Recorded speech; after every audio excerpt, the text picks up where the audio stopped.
ಅರೆ ಕಡಿಮೆ ಹಾಕು ಆದ್ರೆ ಅಸಲಿ ಹಾಕು. MDH ಕಾಶ್ಮೀರಿ ಕೆಂಪು ಮೆಣಸಿನ ಪೌಡರ್. MDH.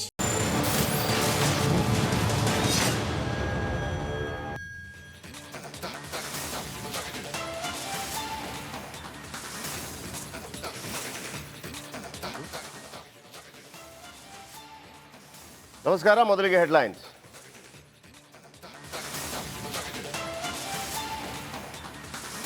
ರಾಜ್ಯದಲ್ಲಿ ಮತ್ತೆ ಕೊರೋನಾ ನಾಗಾಲೋಟ. ಕರ್ನಾಟಕದಲ್ಲಿ 35 ಕೋವಿಡ್ ಕೇಸ್ಗಳು ಸ್ಫೋಟ. 9 ತಿಂಗಳ ಮಗು ಗರ್ಭಿಣಿಗೆ ಅಂಟಿದ ಸೋಂಕು.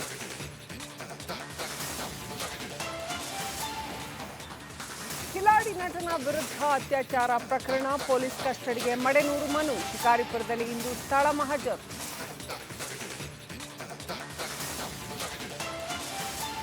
ರಾಜ್ಯದಲ್ಲಿ ಮರುನಾಮಕರಣ ಫೈಟ್. ರಾಜ್ಯಪಾಲರಿಗೆ ದೂರು ನೀಡಲು ಬಿಜೆಪಿ ನಿರ್ಧಾರ. ರಾಮನಗರಕ್ಕೆ ಕೆಂಗಲ್ ಹನುಮಂತಯ್ಯ ಹೆಸರಿಡಿ.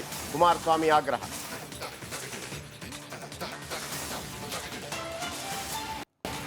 ಏರ್ಪೋರ್ಟ್ ಫ್ಲೈಓವರ್ ಮೇಲೆ ಸರಣಿ ಅಪಘಾತ. ಸ್ಥಳದಲ್ಲೇ ಲಾರಿ ಚಾಲಕ ದುರ್ಮರಣ. ಲಾರಿ ಡಿಕ್ಕಿ ಹೊಡೆದ ರಭಸಕ್ಕೆ ಟ್ರಕ್ ಪಲ್ಟಿ.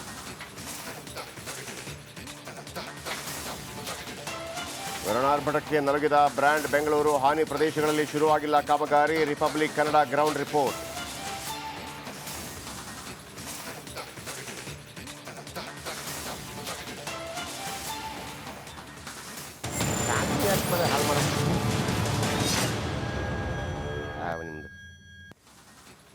ಬನ್ನಿ, ಮುತ್ತಪ್ಪ, ಮೈಲಾರಿ ಪಟಾಕ ಮತ್ತು ರಾಜ್ಯದಲ್ಲಿ ಕೋವಿಡ್ ಕೇಸ್ಗಳ ಬಗ್ಗೆ ಹೆಚ್ಚಿನ ಮಾಹಿತಿಗಳನ್ನು ಕೊಡ್ತಾ ಇದ್ದೀವಿ. ಬನ್ನಿ, ಈಗ ಮೊದಲನೇ ಸ್ಟೋರಿ. ರಾಜ್ಯದಲ್ಲಿ ಕೊರೋನಾ ಕೇಸ್ಗಳ ನಾಗಾಲೋಟ ಸಿಕ್ಕಾಪಟ್ಟೆ ಜಾಸ್ತಿ ಆಗ್ತಾ ಇದೆ. ಕರ್ನಾಟಕದಲ್ಲಿ 35ಕ್ಕೂ ಹೆಚ್ಚು ಕೇಸ್ಗಳು, ಕೋವಿಡ್ ಕೇಸ್ಗಳು. ಒಂದೇ ದಿನ ಬರೋಬ್ಬರಿ 19 ಪ್ರಕರಣಗಳು ಸ್ಫೋಟಗೊಂಡಿದೆ. ಬೆಂಗಳೂರು ಮಹಾನಗರದಲ್ಲೇ 32 ಸಕ್ರಿಯ ಕೇಸ್ಗಳಿದ್ದಾವೆ. 9 ತಿಂಗಳ ಮಗುವಿಗೂ ಕೂಡ ಕೊರೋನಾ ಅಂಟಿದ ಪ್ರಕರಣ ಕಂಡುಬಂದಿದೆ. ಬೆಳಗಾವಿಯಲ್ಲಿ 25 ವರ್ಷದ ಗರ್ಭಿಣಿಗೆ ಕೊರೋನಾ ಕಂಡುಬಂದಿದೆ. ಮಾಸ್ಕ್ ಧರಿಸಿ ಅಂತ ಎಲ್ಲ ಕಡೆ ಸಲಹೆ ಕೊಡ್ತಾ ಇದೆ ಆರೋಗ್ಯ ಇಲಾಖೆ. ಖಂಡಿತವಾಗ್ಲೂ ಕೊರೋನಾ ದುಸ್ವಪ್ನದ ದಿನಗಳನ್ನು ಯಾರು ಮರೆತಿರೋದಕ್ಕೆ ಸಾಧ್ಯನೇ ಇಲ್ಲ. ಅಗತ್ಯ ಮುನ್ನೆಚ್ಚರಿಕಾ ಕ್ರಮಗಳನ್ನು ಈಗಿನಿಂದನೇ ಕೈಗೊಳ್ಳಬೇಕಾಗತ್ತೆ. ಹೆಚ್ಚಿನ ಇಮ್ಯುನಿಟಿ ಡೆವಲಪ್ ಮಾಡ್ಕೊಳ್ಬೇಕು. ಕೈ ತೊಳಿತಾ ಇರುವಂಥದ್ದು, ಸ್ವಚ್ಛತೆ ಕಾಪಾಡುವಂಥದ್ದು, ಮಾಸ್ಕ್ ಧರಿಸುವಂಥದ್ದು, ಜೊತೆಗೆ ಆರೋಗ್ಯದ ವಿಚಾರದಲ್ಲಿ ಹೆಚ್ಚಿನ ಇಮ್ಯುನಿಟಿ ಬೆಳೆಸ್ಕೊಳ್ಳುವಂಥದ್ದು ಇವೆಲ್ಲವೂ ಕೂಡ ಅಗತ್ಯ ಅಂತ ಅನ್ಸುತ್ತೆ. ರಾಜ್ಯದಲ್ಲೂ ಕೂಡ ಕೋವಿಡ್ ಪ್ರಕರಣ. ಈಗ ಮತ್ತೆ ಕೊರೋನಾ ವೈರಸ್ ಶುರುವಾಗಿದೆ. ಅಷ್ಟಕ್ಕೂ ಯಾವುದು ಈ ಹೊಸ ವೈರಸ್, ಈ ರೂಪಾಂತರಿ ಅಷ್ಟೊಂದು ಅಪಾಯನ? ಈ ಬಗ್ಗೆ ತಜ್ಞರು ಹೇಳೋದೇನೋ ಒಂದು ಸ್ಟೋರಿ.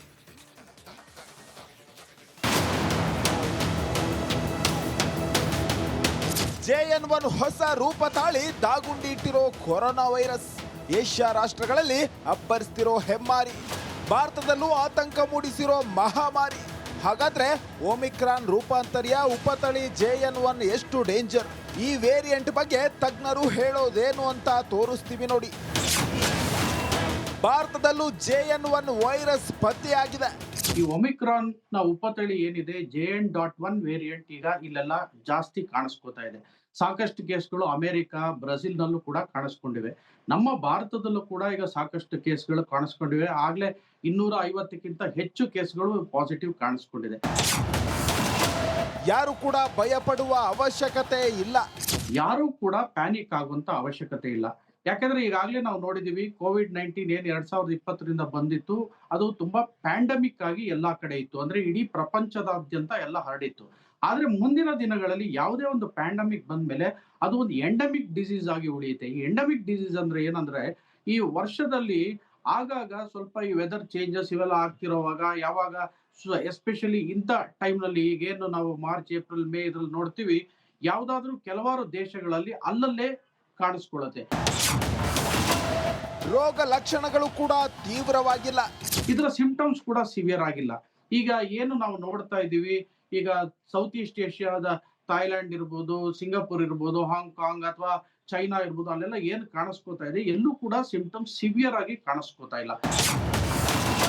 ಕೊರೋನಾದಂತೆ ಲಕ್ಷಣಗಳು ಕಾಣಿಸುತ್ತೆ.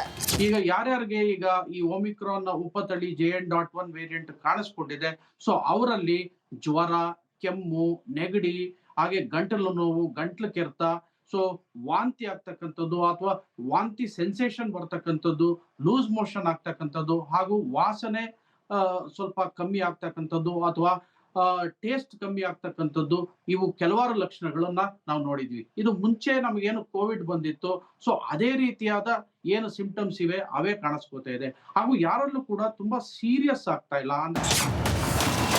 ಉಸಿರಾಟದ ತೊಂದರೆಯಾಗೋದು ಕಡಿಮೆ. ಉಸಿರಾಟದ ತೊಂದರೆ ತುಂಬಾ ಜಾಸ್ತಿ ಆಗ್ತಕ್ಕಂಥದ್ದು, ಆಕ್ಸಿಜನ್ ತುಂಬಾ ಕಮ್ಮಿ ಆಗ್ತಕ್ಕಂಥದ್ದು, ಅಥವಾ ICU ಅಡ್ಮಿಟ್ ಆಗ್ತಕ್ಕಂಥದ್ದು, ಇವು ನಾವು ಜಾಸ್ತಿ ಲಕ್ಷಣಗಳು ನಾವು ನೋಡ್ತಾ ಇಲ್ಲ. ಆದ್ರೆ ಸ್ವಲ್ಪ ಮಟ್ಟಿಗೆ ಉಸಿರಾಟದ ತೊಂದರೆ ಲಕ್ಷಣಗಳು ಕಾಣಿಸ್ಕೊಳ್ಳೋದು ಕೂಡ ಕೆಲವಾರು ಕೇಸ್ಗಳಲ್ಲಿ ನಾವು ನೋಡಿದ್ದೇವೆ. ಹಾಗಾಗಿ ಯಾರು ಕೂಡ ವರಿ ಮಾಡ್ಕೊಳ್ಳೋ ಅವಶ್ಯಕತೆ ಇಲ್ಲ. ನೋಡಿದ್ರಲ್ವಾ, JN1 ವೈರಸ್ ಬಗ್ಗೆ ಆತಂಕ ಪಡೋ ಅವಶ್ಯಕತೆ ಇಲ್ಲ ಅಂತ ಖುದ್ದು ವೈದ್ಯರೇ ಹೇಳಿದ್ದಾರೆ. ಭಯ ಬೇಡ, ಮುನ್ನೆಚ್ಚರಿಕೆ ವಹಿಸಿ ಅಷ್ಟೇ. Bureau report, Republic Kannada. ರಾಜ್ಯದಲ್ಲಿ ಕೋವಿಡ್ ಕೇಸ್ಗಳು ಸಾಕಷ್ಟು ಸ್ಫೋಟಗೊಂಡಿದ್ದಾವೆ. ಕೇರಳದಲ್ಲಿ ಅತಿ ಹೆಚ್ಚು ಕರೋನಾ ಪ್ರಕರಣಗಳು ಕಂಡು ಬರ್ತಾ ಇದ್ದಾವೆ. ಚೆಕ್ ಪೋಸ್ಟ್ನಲ್ಲಿ ಯಾವುದೇ ತಪಾಸಣೆ ನಡೆಸದೆ ಬಿಡ್ತಾ ಇರ್ತಕ್ಕಂಥದ್ದು ಜನಗಳನ್ನ.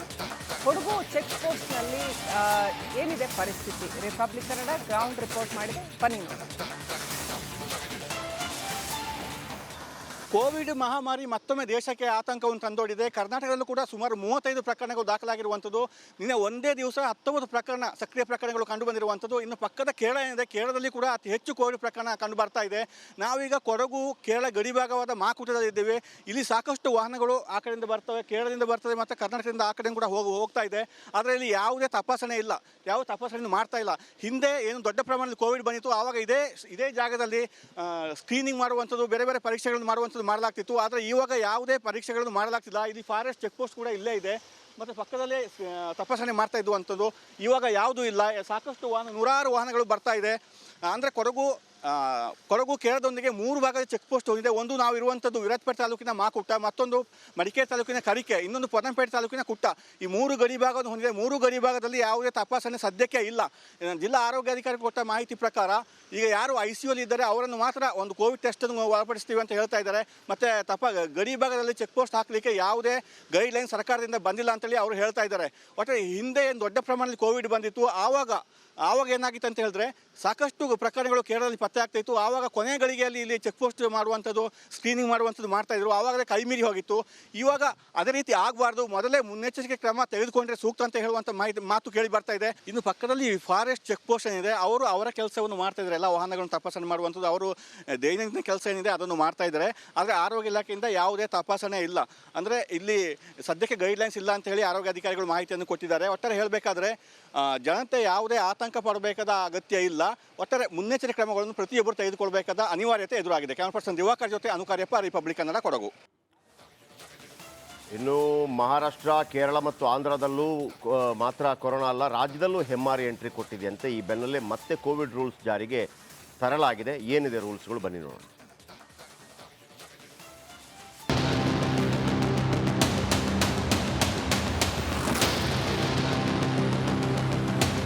ಬೆಂಗಳೂರು ನಗರದಲ್ಲಿ ಸುಮಾರು 32 ಕೊರೋನಾ ಸಕ್ರಿಯ ಕೇಸ್ ಇದೆ. ಹೀಗಾಗಿ ರೋಗ ನಿರೋಧಕ ಶಕ್ತಿ ಕಡಿಮೆ ಇರುವವರು ಹಾಗೂ ಮಕ್ಕಳು, ಗರ್ಭಿಣಿಯರು ಮಾಸ್ಕ್ ಧರಿಸುವಂತೆ ಆರೋಗ್ಯ ಇಲಾಖೆ ಖಡಕ್ ಸೂಚನೆ ನೀಡಿದೆ. ಗರ್ಭಿಣಿಗೆ ಕೊರೋನಾ ಅಟ್ಯಾಕ್. ಕುಂದಾನಗರಿ ಬೆಳಗಾವಿಗೂ ಮಹಾಮಾರಿ ಕೊರೋನಾ ಎಂಟ್ರಿಯಾಗಿದೆ. ಬೆಳಗಾವಿ ನಗರದ ಗರ್ಭಿಣಿ ಮಹಿಳೆಯಲ್ಲಿ ಕೊರೋನಾ ವೈರಸ್ ಪತ್ತೆಯಾಗಿದೆ. 25 ವರ್ಷದ ಗರ್ಭಿಣಿ ಮಹಿಳೆಗೆ ಕೋವಿಡ್ ಪಾಸಿಟಿವ್ ಆಗಿದೆ.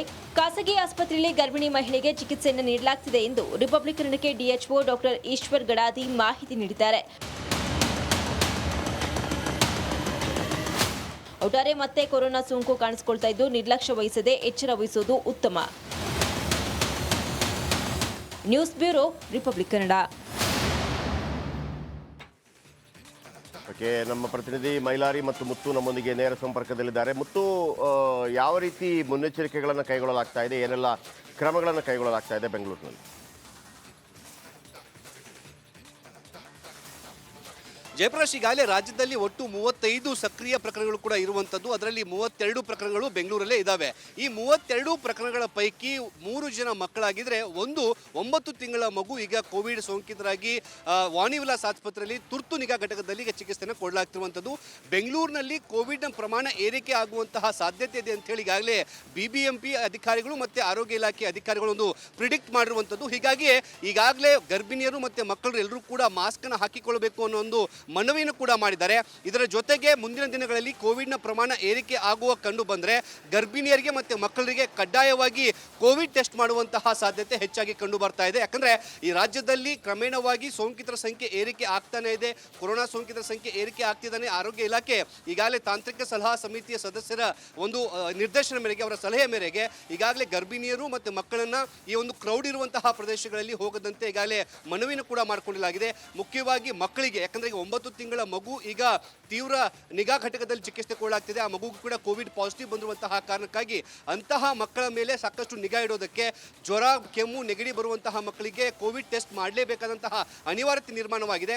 ಹೀಗಾಗಿ BBMP ಮತ್ತು ಆರೋಗ್ಯ ಇಲಾಖೆ ಗರ್ಭಿಣಿಯರಿಗೆ ಮತ್ತು ಮಕ್ಕಳಿಗೆ, ಜ್ವರದ ಲಕ್ಷಣ ಇರುವಂತಹ ಮಕ್ಕಳಿಗೆ ಕೋವಿಡ್ ಟೆಸ್ಟ್ ಮಾಡುವಂತಹ ಒಂದು ಕೆಲಸಕ್ಕೆ ಈಗ ಮುಂದಾಗ್ತಾ ಇರುವಂಥದ್ದು. ಒಂದೊಮ್ಮೆ ಏನಾದರೂ ಸೋಂಕಿತರ ಸಂಖ್ಯೆ ಏರಿಕೆ ಆದರೆ ಹಿಂದೆ ನಾವೇನು ನೋಡ್ತಾ ಇದ್ವಿ, ಮಾಸ್ಕ್ ಕಡ್ಡಾಯ ಮಾಡಿರುವಂಥದ್ದು, ಜೊತೆಗೆ ಸ್ಯಾನಿಟೈಸರ್ ಯೂಸ್ ಮಾಡುವಂಥದ್ದು, ಜೊತೆಗೆ ಕ್ರೌಡ್ ಪ್ಲೇಸಸ್ಗಳನ್ನು ನಿಯಂತ್ರಣ ಮಾಡುವಂತಹ ಒಂದು ಪ್ರಕ್ರಿಯೆ ಏನಿದೆ ಅದು ಮತ್ತೆ ಆರಂಭವಾಗುವಂತಹ ಸಾಧ್ಯತೆ ಇದೆ. ಇದನ್ನು ತಡೆಗಟ್ಟಬೇಕಂತಂದ್ರೆ ಈಗಲೇ ಎಲ್ಲರೂ ಕೂಡ ಸಾಮಾಜಿಕ ಅಂತರವನ್ನು ಕಾಪಾಡಿಕೊಂಡು ಮಾಸ್ಕ್ ಹಾಕೋಬೇಕಂತ ಹೇಳ್ಬಿಟ್ಟು ಈಗಲೇ ಆರೋಗ್ಯ ಇಲಾಖೆ ಮನವಿ ಮಾಡುವಂತಹ ಕೆಲಸ ಕೂಡ ಮಾಡಿದೆ. ಆದರೆ ಈ ಬಾರಿ ಆರಂಭಿಕ ಹಂತದಲ್ಲೇ ಗರ್ಭಿಣಿಯರು ಮತ್ತು ಮಕ್ಕಳಲ್ಲೇ ಕೋವಿಡ್ ಪಾಸಿಟಿವ್ ಹೆಚ್ಚಾಗಿ ಕಂಡು ಬರ್ತಿರುವಂತಹ ಕಾರಣಕ್ಕಾಗಿ ಆರೋಗ್ಯ ಇಲಾಖೆಗೆ ಎಲ್ಲೋ ಒಂದು ಕಡೆ ಆತಂಕ ಇದೆ. ಯಾಕಂದ್ರೆ ಮಕ್ಕಳಿಗೆ ಆ ಒಂದು ಸೋಂಕನ್ನು ತಡೆದುಕೊಳ್ಳುವಂತಹ ಶಕ್ತಿ ಕಡಿಮೆ ಇರುವಂತಹ ಕಾರಣಕ್ಕಾಗಿ ಮಕ್ಕಳ ಮೇಲೆನೇ ಹೆಚ್ಚಾಗಿ ಗಮನ ಹರಿಸೋದಕ್ಕೆ ಈಗ ಆರೋಗ್ಯ ಇಲಾಖೆ ಮುಂದಾಗಿರುವಂಥದ್ದು. ಜಯಪ್ರಕಾಶ್, ಬೆಳಗಾವಿ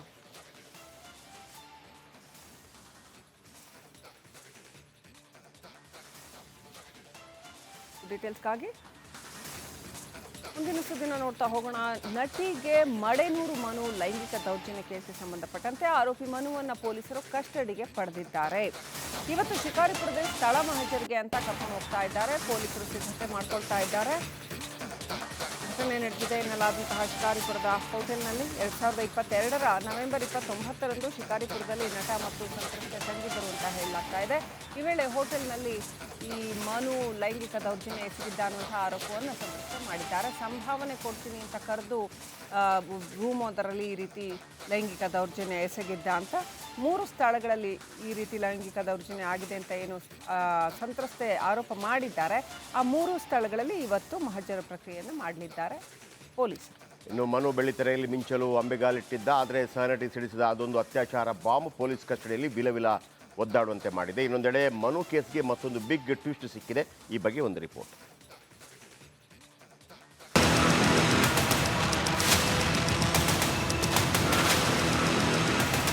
ಕಾಮಿಡಿ ಕಿಲಾಡಿ ಮನು ಅಲ್ಲ, ಮನೆ ಹಾಳು ಮನು. ಸಹ ನಟಿಯನ್ನೇ ಬಿಡದ ನಟ. ಒಂದ್ ಕಡೆ ಸಿನಿಮಾ ರಿಲೀಸ್ ಆಗಿದೆ. ಇವತ್ತು ತನ್ನ ಕಟೌಟ್ ಪೋಸ್ಟರ್ ಸಿನಿಮಾ ಥಿಯೇಟರ್ ಮುಂದೆ ಡ್ಯಾನ್ಸ್ ಮಾಡಿ ಸಂಭ್ರಮಿಸಬೇಕಿದ್ದ ನಟ, ಆದ್ರೆ ತಾನಾಡಿದ ಕಿಲಾಡಿ ಆಟಕ್ಕೆ ಕಂಬಿ ಹಿಂದೆ ಇದ್ದಾನೆ. ರೇಪ್ ಕೇಸ್, ಜೈಲಿನಲ್ಲಿ ಮನೆ ಹಾಳು ಮನು. ಸಂತ್ರಸ್ತೆ ಹೊಸ ಬಾಂಬ್, ಪತ್ನಿಯಿಂದ ಕೌಂಟರ್. ಷಡ್ಯಂತ್ರದ ಹಿಂದೆ ಆ ನೆರಳು, ಕೇಸ್ಗೆ ಟ್ವಿಸ್ಟ್. ಮನು ವಿರುದ್ಧ ದೂರು ದಾಖಲಾಗ್ತಿದ್ದಂತೆ ಅರೆಸ್ಟ್ ಮಾಡಿ ತನಿಖೆಗೆ ಇಳಿದ ಪೊಲೀಸರು ತೀವ್ರ ವಿಚಾರಣೆ ನಡೆಸುತ್ತಿದ್ದಾರೆ. ಸಂತ್ರಸ್ತೆ ಹಾಗೂ ಮನು ಮೊಬೈಲ್ ಜಾಲಾಡಿದ್ದಾರೆ. ವಿಡಿಯೋ, ಆಡಿಯೋ, ಫೋಟೋಗಾಗಿ ಪೊಲೀಸರು ಶೋಧಕ್ಕೆ ಇಳಿದಿದ್ದಾರೆ. ಆದರೆ ಇದರಲ್ಲೂ ಮನು ಕಿಲಾಡಿ ಆಟ ಆಡಿದ ಬಗ್ಗೆ ಅನುಮಾನ ಶುರುವಾಗಿದೆ. ವಿಡಿಯೋ, ಆಡಿಯೋ ಡಿಲೀಟ್ ಮಾಡಿದ್ನ ಮನು. ಆರೋಪಿ ಮನು ತನಿಖೆ ಬೆನ್ನಲ್ಲೇ ಮತ್ತೋರ್ವ ಕಾಮಿಡಿ ಕಿಲಾಡಿ ನಟ ಅಪ್ಪಣ್ಣ ವಿರುದ್ಧ ಲೈಂಗಿಕ ಕಿರುಕುಳ ಆರೋಪ ಕೇಳಿಬಂದಿದೆ. ಅತ್ಯಾಚಾರ ಮುಚ್ಚಿ ಹಾಕಲು ತಾಳಿ ಕಟ್ಟಿದ್ದ. ಅವ್ನು ಮಾಡಿದ್ದು ಫಸ್ಟ್ ಆಫ್ ಆಲ್ ಅತ್ಯಾಚಾರ ಆದಮೇಲೆ ಅದನ್ನು ಮುಚ್ಚಾಕಕ್ಕೆ ನಾನೇ ಕನ್ಫ್ಯೂಷನಲ್ಲಿದ್ದೆ. ಅವ್ನು ಬೆಸ್ಟ್ ಫ್ರೆಂಡು, ಏನು ಮಾಡಬೇಕು, ಕಂಪ್ಲೇಂಟ್ ಕೊಡಬೇಕಾ ಬಿಡಬೇಕಾ, ಆ ಒಂದು ಫುಲ್ ಆಫ್ ಕನ್ಫ್ಯೂಷನಲ್ಲಿದ್ದೆ. ಗೊತ್ತಾಗ್ತಿರಲಿಲ್ಲ ನನಗೆ ಹೆಂಗೆ ಏನು ಅಂತ ಅಂದ್ಬಿಟ್ಟು. ಆ ಒಂದು ಟೈಮಲ್ಲಿ ಅದರಿಂದ ಅವ್ನು ಪಾರಾಗೋದಕ್ಕೋಸ್ಕರ ಒಂದು ಮನೆಗೆ ಬಂದು ನಿಂಗೆ ಸರ್ಪ್ರೈಸ್ ಕೊಡ್ತೀನಿ, ಕಣ್ಮುಚ್ಚು ಗಣೇಶ ಮಲಾಣ ನಿಂಗೆ ಕಣ್ಮುಚ್ಚಿನ ಅಂತ ಅಂದರೆ ಆ ಥರ ನಿಂಗೆ ಇದರಿಂದ ಒಳ್ಳೇದಾಗುತ್ತೆ ಅಂತೆಲ್ಲ ಮಾತು ಕೊಟ್ಟ. ನಾನು ಅದೇ ಒಂದು ಉದ್ದೇಶಕ್ಕೆ ನಾನು ಏನೋ ಕೊಡಬಹುದೇನೋ ಆ ಒಂದು ಇಂಟೆನ್ಷನಲ್ಲಿ ಕಣ್ಮುಚ್ಚಿದೆ. ಅವ್ನು ತಾಳಿ ಕಟ್ಟ. ತಾಳಿ 3-4 ಬಾರಿ ಅಬಾರ್ಷನ್ ಮಾಡಿಸಿದ್ದ. ಒಂದು ವೀಕ್ ಪಾಯಿಂಟ್ಸ್ಗಳನ್ನೆಲ್ಲ ಇಟ್ಕೊಂಡು ನನ್ನ ನಂಬಿಸಿ ಬ್ಯಾಕ್ ಟು ಬ್ಯಾಕ್ ಅವನಿಂದನೇ ಅಬಾರ್ಷನ್ ಆಯಿತು. ಏಕೆಂದ್ರೆ ನಾನು ಇರಲಿ, ನಂಗೆ ಯಾರೂ ಇಲ್ಲ, ಅಟ್ಲೀಸ್ಟ್ ಅದಾದ್ರು ಆಸರೆ ಹಂಗೆ ಆ ಥರದಲ್ಲೆಲ್ಲ ಕೇಳ್ಕೊಂಡೆ. ಇಲ್ಲ ಬೇಡ ಈಗಲೇ, ಆಮೇಲೆ 1-2 ವರ್ಷ ಬಿಟ್ಟು ನೋಡೋಣ, ಹಾಗೆ ಹೀಗೆ ಅಂತೆಲ್ಲ ಹೇಳಿ ನಂಬಿಸಿ ಅವನೇ ಬಲವಂತವಾಗಿ ಮಾತ್ರ ನುಗ್ಗಿಸಿದ್ದ. ಮದ್ಯ ಕುಡಿಸಿ ಖಾಸಗಿ ವಿಡಿಯೋ ಮಾಡಿದ್ದಾನೆ. ಮನುಷ್ಯತ್ವ ಇಲ್ಲದೆ ಎಣ್ಣೆ ಕುಡಿಸಿ ಆ ಒಂದು ಟೈಮಲ್ಲಿ ಒಂದಷ್ಟು ರೆಕಾರ್ಡ್ ಮಾಡಿಕೊಂಡು ಲೈಂಗಿಕ ದೌರ್ಜನ್ಯ ಮಾಡಿ ಆ್ಯಂಡ್ ಅದರದ್ದು ಖಾಸಗಿ ವಿಡಿಯೋ ಮಾಡ್ಕೊಂಡಿದ್ದಾನೆ. ಈ ಒಂದು ರೀಸನ್ಗೋಸ್ಕರನೇ ಸರ್ ಯಾರೇ ಆಗಲಿ ಇದು ನಡೆದಿಲ್ಲ ಅಂತ ನನ್ನ ತಮಾಷೆಗಾದ್ರೂ ಕೊಡೋಕ್ಕಾಗತ್ತಾ ಸರ್ ಇದನ್ನು? ಹಂಗೆ ನಂಗೆ ಅಷ್ಟು ಬುದ್ಧಿ ಇಲ್ವಾ? ಪೊಲೀಸ್ ಸ್ಟೇಷನ್ ಏನು ತಮಾಷೆನ ಅದು ಕಾನೂನು ಅಂತ ಅಂದರೆ? ಇನ್ನು ಸಂತ್ರಸ್ತೆಯ ಸಾಲು ಸ್ಫೋಟಕ ಆರೋಪ ಬೆನ್ನಲ್ಲೇ ಮಡೆನೂರ್ ಮನು ಪತ್ನಿ ತಿರುಗೇಟು ಕೊಟ್ಟಿದ್ದಾರೆ. ಈ ಬೆನ್ನಲ್ಲೇ ಇದೀಗ ಇಡೀ ಕೇಸ್ಗೆ ಟ್ವೀಟ್ ಸಿಕ್ಕಿದೆ. ನನ್ನ ಗಂಡ ಬೆಳೆಯುತ್ತಿದ್ದಾರೆಂದು ಷಡ್ಯಂತ್ರ. ಷಡ್ಯಂತ್ರಗಳು ಸರ್, ಇಂಥ ಟೈಮಲ್ಲೇ ಬರ್ಬೇಕಾ? ಇಲ್ಲ ರಿಲೀಸ್ ಆದ್ಮೇಲಾದ್ರೂ ಬರ್ಬೋದಾಯ್ತು, ಇಲ್ಲ ಮುಂಚೆನೆ ಬರ್ಬೋದು. ಇದೆಲ್ಲ ಷಡ್ಯಂತ್ರ ಸರ್. ತನಿಖೆ ಆದ್ಮೇಲೆ ನಿಮ್ಗೆಲ್ಲ ಗೊತ್ತಾಗುತ್ತಲ್ಲ ಸರ್. ಪ್ರತಿಯೊಬ್ಬರಿಗೂ ಉತ್ತರ ಕೊಡ್ತೀವಿ. ಕಾನೂನು ರೀತಿಯಿಂದ ಏನೇನು ಉತ್ತರ ಕೊಡ್ಬೇಕೋ ಅದೆಲ್ಲ ನಾವು ಕೊಡ್ತೀವಿ ಸರ್. ನಟ ಮನು 5 ದಿನ ಪೊಲೀಸ್ ಕಸ್ಟಡಿಗೆ. ಇನ್ನು ಮಡೆನೂರ್ ಮನುವನ್ನ ಮೇ 27ರವರೆಗೆ ಕೋರ್ಟ್ ಪೊಲೀಸ್ ಕಸ್ಟಡಿಗೆ ನೀಡಿದೆ. ಹೀಗಾಗಿ ಪೊಲೀಸರು ಸ್ಥಳ ಮಹಜರು ನಡೆಸುವ ಸಾಧ್ಯತೆ ಇದೆ. ಅತ್ಯಾಚಾರ ಕೇಸ್ನಲ್ಲಿ ಪೊಲೀಸರಿಗೆ ಸಾಲು ಅನುಮಾನಗಳು ಎದ್ದಿದೆ. ಅತ್ಯಾಚಾರ ನಡೆದಿದ್ಯಾ ಅಥವಾ ಪ್ರಚಾರದ ಗಿಮಿಕ್ಕ?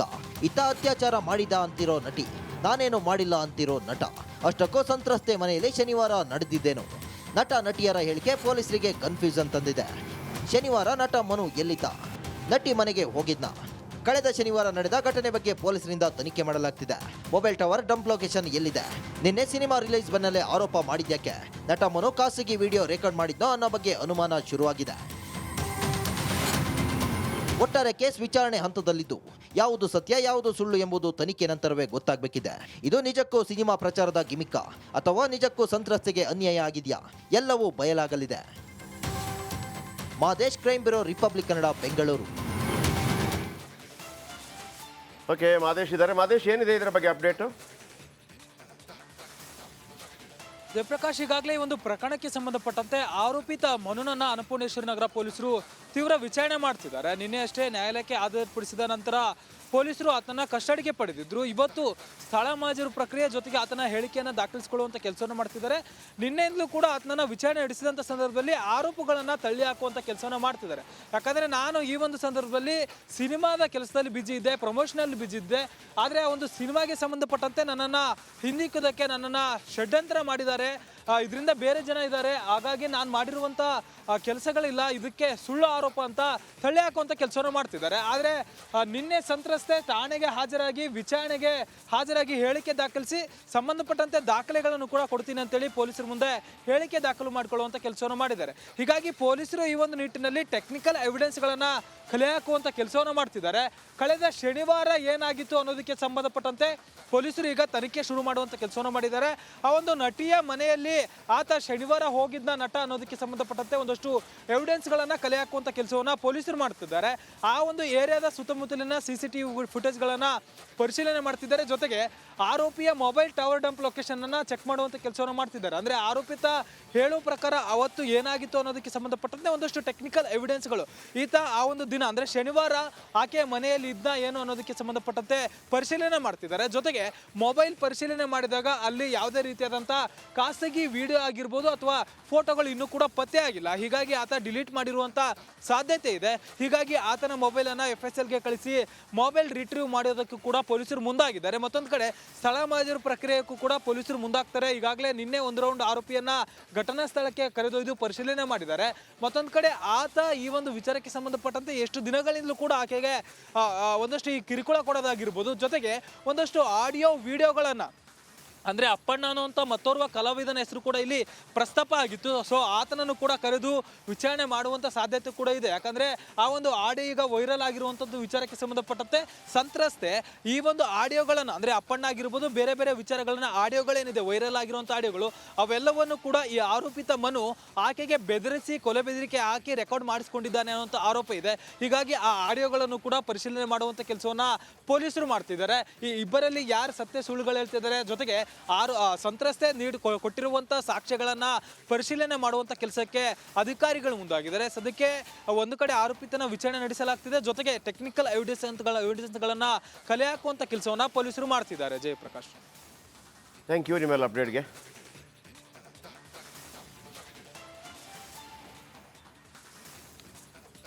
ರಾಮನಗರಕ್ಕೆ ಮರುನಾಮಕರಣ, ಬೆಂಗಳೂರು ದಕ್ಷಿಣ ಜಿಲ್ಲೆ ಅಂತ ಮರುನಾಮಕರಣದ ವಿಚಾರಕ್ಕೆ ಸಂಬಂಧಪಟ್ಟಂತೆ ರಾಜ್ಯ ಸರ್ಕಾರ ಅಧಿಕೃತ ಆದೇಶವನ್ನು ಹೊರಡಿಸಿದೆ. ಇದೀಗ ಅದರ ವಿರುದ್ಧ ಬಿಜೆಪಿ ಕಿಡಿಕಿಡಿಯಾಗಿದೆ. ರಾಜಭವನದ ಬಾಗಿಲು ತಟ್ಟೋದಕ್ಕೆ ನಾಯಕರು ತೀರ್ಮಾನ ಮಾಡಿದ್ದಾರೆ. ರಾಜಕೀಯ ಲಾಭಕ್ಕೋಸ್ಕರ ರಾಮನಗರವನ್ನು ಮರುನಾಮಕರಣ ಮಾಡಿದ್ದಾರೆ. ವಿರೋಧದ ನಡುವೆಯೂ ಡಿಸಿಎಂ ಡಿಕೆ ಶಿವಕುಮಾರ್ ರಾಜಕೀಯ ಮಾಡ್ತಾ ಇದ್ದಾರೆ. ಮರು ನಾಮಕರಣಕ್ಕೆ ಅವಕಾಶ ನೀಡಬೇಡಿ ಅಂತ ರಾಜ್ಯಪಾಲರಿಗೆ ಮನವಿ ಮಾಡಲಿದೆ ಬಿಜೆಪಿ ನಿಯೋಗ. ಇವತ್ತು ಅಂಥದ್ದು ರಾಮನಗರ ಜಿಲ್ಲೆ ಬೆಂಗಳೂರು ದಕ್ಷಿಣ ಮಾಡಿದ ತಕ್ಷಣ ಏನು ಎಲ್ಲ ರಸ್ತೆಗಳಿಗೆ ಎಲ್ಲರ ಮನೆಗೂ ಚಿನ್ನದ ತಗಡು ಕೊಡಿಸ್ತಾರ? ಏನು ಕೊಡುಗೆ ಕೇಳ್ತಾರಲ್ಲ. ರಾಮನಗರ ಜಿಲ್ಲೆಗೂ ಸಹ ಇವತ್ತೇನು ಚರ್ಚೆ ಮಾಡ್ತಾವ್ರೆ, ಏನು ಕೊಡುಗೆ? ಆಯ್ತಪ್ಪ, ರಾಮನಗರ ಜಿಲ್ಲೆ ನಾನು ಹಿಂದುತ್ವದ ಹೆಸರನ್ನ ಹೇಳಕ್ಕೆ ಹೋಗಲ್ಲ. ರಾಮನ ಹೆಸರಿಟ್ಟಿದ್ದೆ, ರಾಮನ ಹೆಸರಿಗೆ ಅವಮಾನ ಮಾಡಿಬಿಟ್ರು, ಇದನ್ನು ನಾನು ಹೇಳೋಲ್ಲ. ಓಲಿ ಬದಲಾವಣೆ ಮಾಡ್ಕೊಂಡ್ರಲ್ಲ, ಆ ಕೆಂಗಾಲ್ ಹನುಮಂತಯ್ಯನವ್ರ ಜಿಲ್ಲೆ ಅಂತಂದ್ರೆ ಅವರ ಹೆಸರನ್ನಾದರೂ ಇಟ್ಟಿದ್ರು ಮೆಚ್ಕೋಬೋದಾಗಿತ್ತಲ್ವ? ನಾವ್ಯಾರೂ ಹುಟ್ಟೇ ಇರಲಿಲ್ಲ. ಹನುಮಂತಯ್ಯನವರು ಕೇಂದ್ರ ಸರ್ಕಾರದಲ್ಲಿ ನೇರಿಗೆ ಸೆಡ್ ಹೊಡೆದು ರಾಜಕಾರಣ ಮಾಡಿದವರು ನೇರವಾಗಿ. ಇನ್ನು ಎಚ್ ಡಿ ಕುಮಾರಸ್ವಾಮಿ ವಿರುದ್ಧದ ಯುದ್ಧವನ್ನು ಉಪಮುಖ್ಯಮಂತ್ರಿ ಡಿಕೆ ಶಿವಕುಮಾರ್ ಗೆದ್ದು ಬೀಗಿದ್ದಾರೆ. ರಾಮನಗರದ ಹೆಸರು ಬದಲಿಸಲು ಹಠ ಹಿಡಿದಿದ್ದ ಡಿಸಿಎಂ ತಾವು ಅಂದುಕೊಂಡಿದ್ದು ಮಾಡಿ ತೋರಿಸಿದ್ದಾರೆ. ಬನ್ನಿ ಇದರ ಬಗ್ಗೆ ಒಂದು ರಿಪೋರ್ಟ್. ಬೆಂಗಳೂರು ದಕ್ಷಿಣ ಜಿಲ್ಲೆ ಅಂತ ಹೇಳಿ ತೀರ್ಮಾನ ಆಗಿದೆ.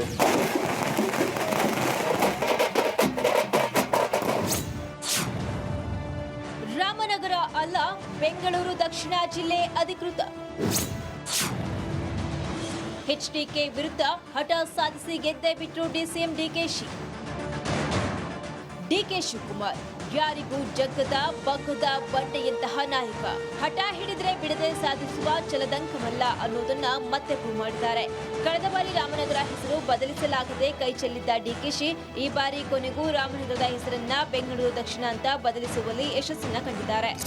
ಬಹಳ ಇಡೀ ಜಗತ್ತಿನಲ್ಲೇ ಈ ಭಾಗ ಅಭಿವೃದ್ಧಿ ಆಗ್ತಾ ಇದೆ ದಕ್ಷಿಣಕ್ಕೆ. ಸೊ ಅದಕ್ಕೆ ಬೆಂಗಳೂರು ದಕ್ಷಿಣ ಜಿಲ್ಲೆ ಅಂತೇಳಿ ಇವತ್ತು ಕ್ಯಾಬಿನೆಟ್ ಅಲ್ಲಿ ಎಲ್ಲ ಕಾನೂನು ಚೌಕಟ್ಟನ್ನು ಗಮನದಲ್ಲಿಟ್ಟುಕೊಂಡು ತೀರ್ಮಾನವನ್ನು ಮಾಡಿದ್ದೇವೆ. ಇನ್ನು ರಾಮನಗರ ಇನ್ಮುಂದೆ ಬೆಂಗಳೂರು ದಕ್ಷಿಣ ಎಂದು ಕಂದಾಯ ಇಲಾಖೆ ಪ್ರಧಾನ ಕಾರ್ಯದರ್ಶಿ ರಾಜೇಂದ್ರ ಕುಮಾರ್ ಕಟಾರಿಯಾ ಅಧಿಕೃತವಾಗಿ ಆದೇಶವನ್ನು ಹೊರಡಿಸಿದ್ದಾರೆ.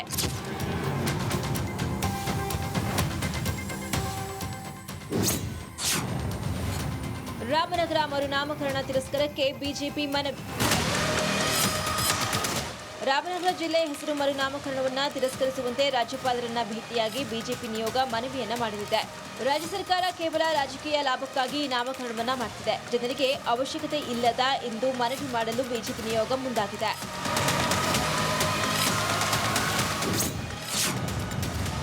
ನೋಡ್ತಾ ಇರಿ ಮುಂದೆ ಹೆಂಗೆ ಅಭಿವೃದ್ಧಿಯಾಗುತ್ತೆ. ಇವರಾಕಿ ಹಾಸನದಿಂದ ಬಂದರು, ಇಲ್ಲೇ ಬಂದು ರಾಜಕಾರಣ ಮಾಡಿ ಹಾಸನದಲ್ಲಿ ಮಾಡ್ಬೋದಾಯ್ತಲ್ಲ. ಇವ್ರ ಹೆಸರನ್ನು ಚೇಂಜ್ ಮಾಡ್ಕೊಳ್ಳಿ ಫಸ್ಟ್ ನೋಡೋಣ. ಇವ್ರ ಹೆಸರನ್ನು ಬಂದು ಎಚ್ ಡಿ ಕುಮಾರಸ್ವಾಮಿ ಅಂತ ಬಿಟ್ಬಿಟ್ಟು ಅವ್ರ ತಂದೆ ಹೆಸರನ್ನ, ಅವ್ರ ಊರ ಹೆಸರನ್ನ ಯಾಕೆ ಇಟ್ಕೊಂಡವ್ರು? ಇನ್ನು ಅವರು ನಮ್ಮ ಹೆಸರು, ನಾವು ನಮ್ಮ ಬೆಂಗಳೂರು ರೀ, ನಾವು ಬೆಂಗಳೂರು ಜಿಲ್ಲೆಯವ್ರು, ನಾವು ನಮ್ಮದೇ ಆದಂಥ ಆಸೆ ಎಲ್ಲ ಇರ್ತದೆ. ಮೊದಲಿಂದನೂ ಕೂಡ ಇಟ್ಟಿದ್ದೀವಿ. ಅವ್ರಿಗೇನು ತೊಂದರೆ ಅಂತ ನಾವೇನು ಮಾಡ್ತೀವೋ ಅನ್ನೋದು ಆಮೇಲೆ ನೋಡಲಿ. ನಮ್ಮ ಹಳ್ಳಿ ಜನ, ನಮ್ಮದು ಬೆಂಗಳೂರವರು ಎಲ್ಲ ಡೆವಲಪ್ ಆಗಬೇಕು, ಉದ್ಯೋಗ ಸಿಗಬೇಕು, ನಮ್ಮ ಜನರ ಆಸ್ತಿ ಜಾಸ್ತಿ ಆಗಬೇಕು. ನಮ್ಮ ಆಸ್ತಿಗಳು ಬೆಲೆ ಜಾಸ್ತಿ ಆಗಬೇಕು. ನಮ್ಮ ಬೆಲೆ ಜಾಸ್ತಿ ಆಗಬೇಕಪ್ಪ. ಎಲ್ಲ ಪ್ರತಿಯೊಬ್ಬ ರೈತರ ಬದುಕು ಒಳ್ಳೇದಾಗಬೇಕು, ಉದ್ಯೋಗ ಸಿಗಬೇಕು, ಹೊರಗಡೆ ದೇಶದಿಂದ ಎಲ್ಲ ಬರಬೇಕು, ಬಂಡವಾಳ ಹಾಕಬೇಕು, ಅಲ್ಲಿ ಉದ್ಯೋಗ ಸಿಗಬೇಕು, ಅವ್ರ ಆಸ್ತಿ ಮೌಲ್ಯಗಳು ಜಾಸ್ತಿ ಆಗಬೇಕು, ಅಭಿವೃದ್ಧಿ ಆಗಬೇಕು. ಅದು ನಮ್ಮ ಆಸೆ. ಡಿಕೆ ಶಿವಕುಮಾರ್ ನಡೆಗೆ ಪರ ವಿರೋಧ. ನಾವು ಮೂಲತಃ ಬೆಂಗಳೂರು ಗ್ರಾಮಾಂತರ ಜಿಲ್ಲೆಯವರೇನೆ. ಈಗ ನಮ್ಮ ತಂದೆ, ನಮ್ಮ ತಾತ, ನಮ್ಮ ಮುತ್ತಾತಿರದೆಲ್ಲ ಇಲ್ಲೇ ವಾಸ ಮಾಡ್ತಿರ್ತಕ್ಕಂಥ ಹಲವಾರು ಸಾಕ್ಷಿಗಳಿವೆ. ಅವಾಗೆಲ್ಲವೂ ಕೂಡ ಅವಾಗೆಲ್ಲರೂ ಕೂಡ ನೀವು ಎಲ್ಲಿಯವರು ಅಂದಾಗ ನಾವು ಬೆಂಗಳೂರು ಜಿಲ್ಲೆಯವರು ಅಂತಾನೆ ನಾವು ಹೇಳ್ತಾ ಇದ್ದಿದ್ದು, ನಮ್ಮ ತಾತ ಅವರೆಲ್ಲರೂ ಕೂಡ. ತಮಗೆ ರಾಮನಗರ ಬೇಕಾ, ಬೆಂಗಳೂರು ದಕ್ಷಿಣ ಬೇಕಾ? ರಾಮನಗರನೇ ಬೇಕು ಸರ್ ನಮಗೆ, ದಕ್ಷಿಣ ಬೇಡ. ನಾವು ಇಲ್ಲಿಂದ ಅಲ್ಲಿ ಹೋಗೋಕ್ಕೆ ಬರೋಕ್ಕೆ ಆಗಲ್ಲ. ಇದು ಕೇವಲ ಅವ್ರದ್ದು ಬೆಳೆ ಬೇಯಿಸ್ಕೊಳ್ಳೋಕ್ಕೋಸ್ಕರ ಇವರು ಬೆಂಗಳೂರು ದಕ್ಷಿಣ ಅಂತ ಮಾಡ್ತಾ ಇರೋದು. ರಾಮನಗರ ಜಿಲ್ಲೆಯಾಗೇ ಇರಲಿ. ರಾಮನಗರ ಜಿಲ್ಲಾ ಕೇಂದ್ರವಾಗಿರುತ್ತೆ, ಅದರ ಹೆಸರು ಬದಲಾಗೋದಿಲ್ಲ. ಆದ್ರೆ ರಾಮನಗರ ಜಿಲ್ಲೆ ಅಂತಿದೆಯಲ್ಲ, ಅದರ ಅಂಡರ್ 5 ತಾಲೂಕು ಬರುತ್ತಲ್ಲ, ಅದು ಬೆಂಗಳೂರು ದಕ್ಷಿಣ ಆಗುತ್ತೆ. ಬೇಡಿ ಹೆಂಗಿದೆ ಇವಾಗ ಅದೇ ರೀತಿ ನಡೀಲಿ. ರೈತರು ಆರಾಮಾಗಿ ಅನ್ನ ತಿಂತಾ ಇದ್ದಾರೆ. ಇವಾಗ ನೀವು ಅದನ್ನ ಮಾಡ್ಬಿಟ್ರೆ ಕೈಗಾರಿಕೀಕರಣ ಮಾಡಿಬಿಟ್ಟು ನಗರನ ಹಾಳು ಮಾಡ್ಬಿಡ್ತಾರೆ. ಹಾಗಾಗಿ ನಮಗೆ ಇದೇ ಉತ್ತಮ ಸರ್. ನಮಗೆ ಬೇಡ, ಅವಶ್ಯಕ ಬೇಡ ಸರ್. ರಾಮನಗರವನ್ನ ಬೆಂಗಳೂರು ದಕ್ಷಿಣ ಮಾಡಿ ಡಿಕೆ ಶಿವಕುಮಾರ್ ಗೆದ್ದಿದ್ದಾರೆ. ಬಂಡೆಯ ಈ ನಡೆಯಿಂದ ಜಿಲ್ಲೆಗೆ ಅದೇನ್ ಲಾಭ ಆಗುತ್ತೋ ಕಾದು ನೋಡೋಣ. Bureau report, Republic Kannada.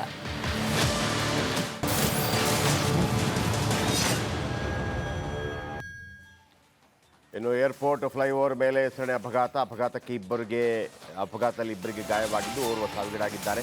ಕಸದ ಲಾರಿ ಚಾಲಕ ಫಯಾಜ್ ಅಹಮದ್ ಸಾವಿಗೀಡಾಗಿದ್ದಾರೆ. ಸ್ಥಳದಲ್ಲಿಯೇ ಲಾರಿ ಚಾಲಕ ಸಾವು, ಇಬ್ಬರಿಗೆ ಗಾಯವಾಗಿದೆ. ಕಲ್ಲು ತುಂಬಿದ್ದ 10 ಚಕ್ರದ ಲಾರಿ ಕಸದ ಲಾರಿಗೆ ಡಿಕ್ಕಿ ಹೊಡೆದ ವೇಳೆ ಇದೇ ವೇಳೆ 10 ಚಕ್ರದ ಲಾರಿಯಡಿ ಸಿಲುಕಿದ ಕಾರು ಹೆಬ್ಬಾಳ ಸಂಚಾರಿ ಠಾಣೆಯಲ್ಲಿ ಪ್ರಕರಣ ದಾಖಲು. ಇದೊಂದು ರೀತಿಯಲ್ಲಿ ಸರಣಿ ಅಪಘಾತ.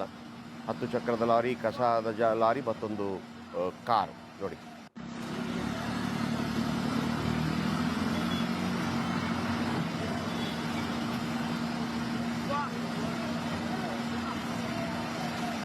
ಅದು ಕೂಡ ಏರ್ಪೋರ್ಟ್ ಫ್ಲೈಓವರ್. ಏರ್ಪೋರ್ಟ್ ಫ್ಲೈಓವರಲ್ಲಿ 3 ವಾಹನಗಳು ಹೆಂಗೆ ಬಂತಪ್ಪ ಬೆಳಗ್ಗೆ?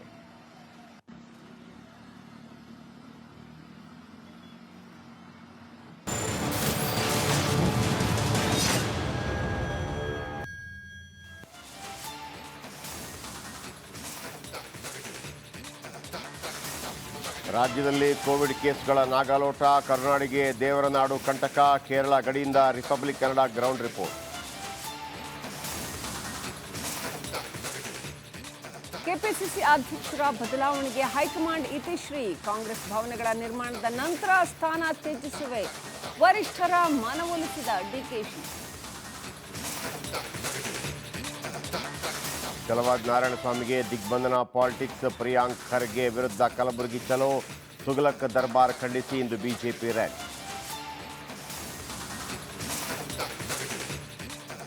ಮೆಟ್ರೋ ನಿಲ್ದಾಣಗಳ ಶೌಚಾಲಯದ ಕಳ್ಳಾಟ ಬಯಲು. ಹಣ ಹೊಡೆಯಲು ಹೊಸ ತಂತ್ರ. ಬಿಎಂಆರ್ಸಿಎಲ್ ವಿರುದ್ಧ ಪ್ರಯಾಣಿಕರ ಆಕ್ರೋಶ.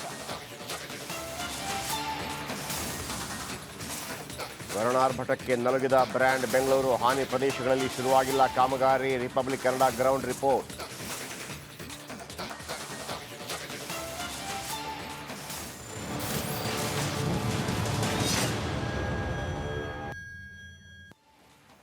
Welcome back. ಛಲವಾದಿ ನಾರಾಯಣಸ್ವಾಮಿಗೆ ದಿಗ್ಬಂಧನ ವಿಧಿಸಿದ್ದ ಹಿನ್ನೆಲೆಯಲ್ಲಿ ಕಲಬುರಗಿಯಲ್ಲಿ ಸಚಿವ ಪ್ರಿಯಾಂಕ್ ಖರ್ಗೆ ವಿರುದ್ಧ ಇದೀಗ ಬಿಜೆಪಿ ಕಲಬುರಗಿ ಚಲೋ ಹಮ್ಮಿಕೊಂಡಿದೆ.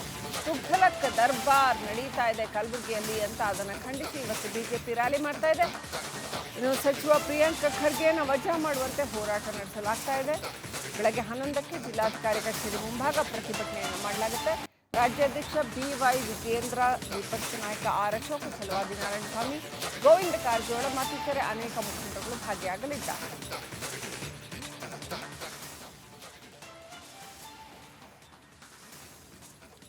ಓಕೆ, ಓಂ ಪ್ರಕಾಶ್ ನಮ್ಮೊಂದಿಗೆ ನೇರ ಸಂಪರ್ಕದಲ್ಲಿದ್ದಾರೆ ಕಲಬುರಗಿಯಿಂದ. ಓಂ ಪ್ರಕಾಶ್, ಭಾಳ ಮುಖ್ಯವಾಗಿ ಛಲವಾದಿ ನಾರಾಯಣಸ್ವಾಮಿ ಪ್ರಿಯಾಂಕ್ ಖರ್ಗೆ ಅವರನ್ನು ಏನೋ ಕೆಟ್ಟ ಮಾತು ಹೇಳಿದ್ರು ಅನ್ನೋ ಕಾರಣಕ್ಕಾಗಿ ಅವರಿಗೆ ದಿಗ್ಬಂಧನ ಆಗುತ್ತೆ. ಇದೀಗ ಕಲಬುರಗಿ ಚಲೋ. ಒಂದು ಫ್ಲ್ಯಾಶ್ ಬ್ಯಾಕ್ಗೆ ಹೋಗಿ ಬರೋದಿದ್ರೆ ಈ ವಿಚಾರದ ಬಗ್ಗೆ.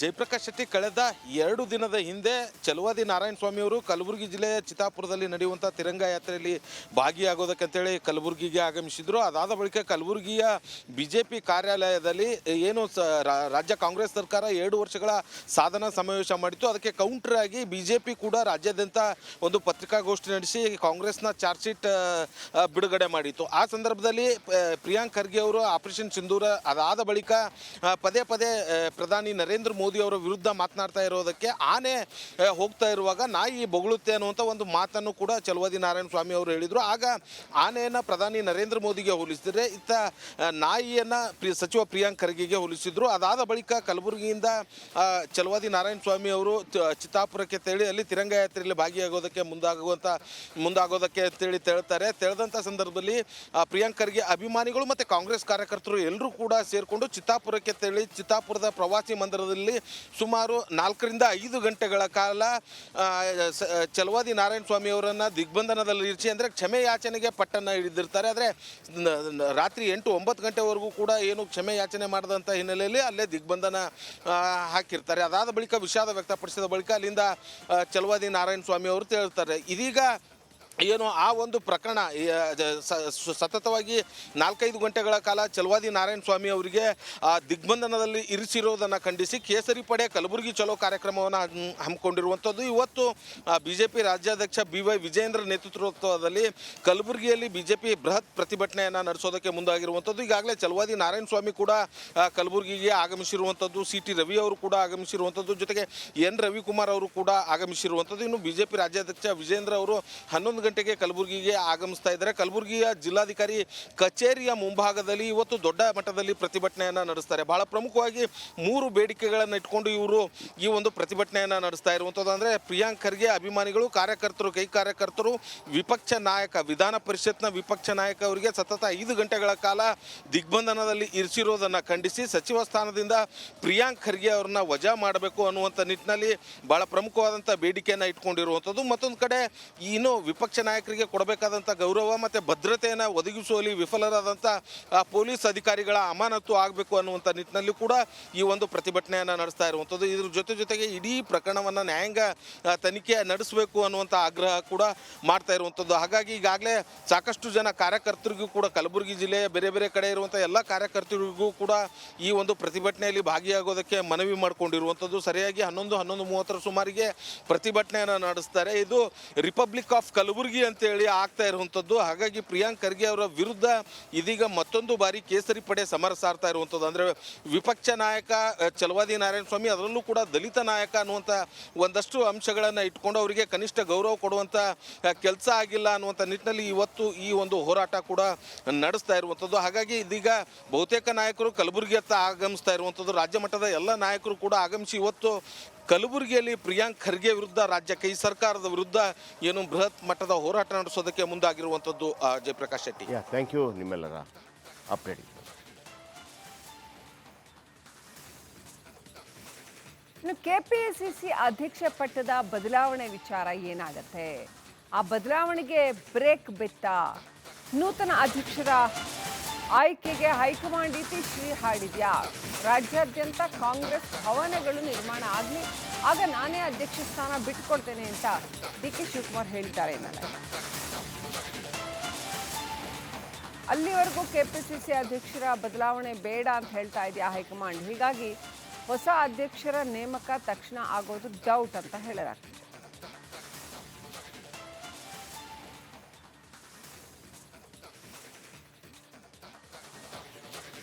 ಇನ್ನು ನ್ಯಾಷನಲ್ ಹೆರಾಲ್ಡ್ ಬ್ರಹ್ಮಾಂಡ ಭ್ರಷ್ಟಾಚಾರ ಪ್ರಕರಣ ಸುತ್ತಿ ಬಳಸಿ ಕರ್ನಾಟಕಕ್ಕೆ ಬಂದಿದೆ. ಸೋನಿಯಾ ರಾಹುಲ್ ಬಳಿಕ DK ಬ್ರದರ್ಸ್ ಮೇಲೆ ED ಕರಿನೆರಳು ಬೀರಿದೆ. ಪಕ್ಷದ ಋಣ ತೀರಿಸಲು DK ಬ್ರದರ್ಸ್ ಕೋಟಿ ಹಣ ಕೊಟ್ಟಿರೋದು ಬಯಲಾಗಿದೆ ಮತ್ತು ಅದನ್ನು DK ಶಿವಕುಮಾರ್ ಹೌದು ನಮ್ಮ ಪಕ್ಷದ ಪೇಪರ್ಗೆ ಕೊಟ್ಟಿದ್ದೀವಿ ಅಂತ ಒಪ್ಕೊಂಡಿದ್ದಾರೆ ಕೂಡ. ಒಂದು ಕಂಪ್ಲೀಟ್ ರಿಪೋರ್ಟ್ ನಿಮ್ಮ ಮುಂದೆ.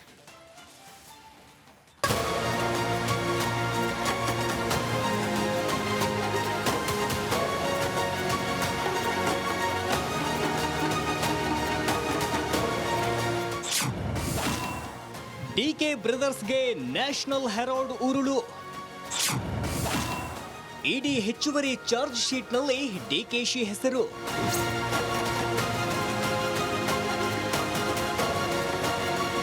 ದೇಶದಲ್ಲಿ ನ್ಯಾಷನಲ್ ಹೆರಾಲ್ಡ್ ಕೇಸ್ ಮತ್ತೆ ಸುದ್ದಿಯಾಗುತ್ತಿದೆ. ಕಾಂಗ್ರೆಸ್ಗೆ ಮತ್ತೆ ನ್ಯಾಷನಲ್ ಹೆರಾಲ್ಡ್ ಹಗರಣ ಭಾರಿ ಮುಜುಗರ ತಂದೊಡ್ಡಿದೆ. ನ್ಯಾಷನಲ್ ಹೆರಾಲ್ಡ್ ಕೇಸ್ನ ಆರೋಪ ಕಾಂಗ್ರೆಸ್ ರಾಷ್ಟ್ರೀಯ ನಾಯಕರ ಕುತ್ತಿಗೆಗೆ ಬಂದು ಕೂತಿದೆ. ಈಗ ಈ ಕೇಸ್ ರಾಜ್ಯ ಕೈ ನಾಯಕರ ಬುಡಕ್ಕೂ ಬಂದಿದೆ.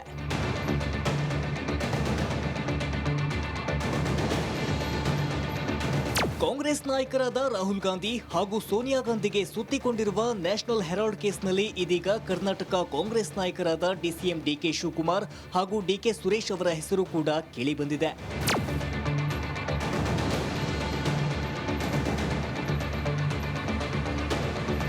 ಯಂಗ್ ಇಂಡಿಯಾಗೆ ಡಿಕೆ ಶಿವಕುಮಾರ್ ಹಾಗೂ ಡಿಕೆ ಸುರೇಶ್ ಕೋಟಿಗಟ್ಟಲೆ ಹಣ ನೀಡಿದ್ದಾರೆ ಎಂದು ಇಡಿ ಹೇಳಿದೆ. ನ್ಯಾಷನಲ್ ಹೆರಾಲ್ಡ್ ಅಕ್ರಮ ಹಣ ವರ್ಗಾವಣೆಗೆ ಸಂಬಂಧ ಕೋರ್ಟ್ಗೆ ಹೆಚ್ಚುವರಿ ಚಾರ್ಜ್ ಶೀಟ್ ಸಲ್ಲಿಸಿದ್ದು, ಇದರಲ್ಲಿ ಡಿಕೆ ಸಹೋದರರ ಹೆಸರು ಕೂಡ ಉಲ್ಲೇಖವಾಗಿದೆ.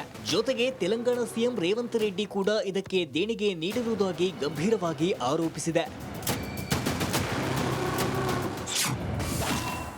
ಏನಿದು ನ್ಯಾಷನಲ್ ಹೆರಾಲ್ಡ್ ಕೇಸ್ ಅನ್ನುವುದನ್ನು ನೋಡುವುದಾದ್ರೆ 1938ರಲ್ಲಿ ನ್ಯಾಷನಲ್ ಹೆರಾಲ್ಡ್ ಜರ್ನಲ್ಸ್ ಲಿಮಿಟೆಡ್ ಸ್ಥಾಪನೆಯಾಗಿತ್ತು.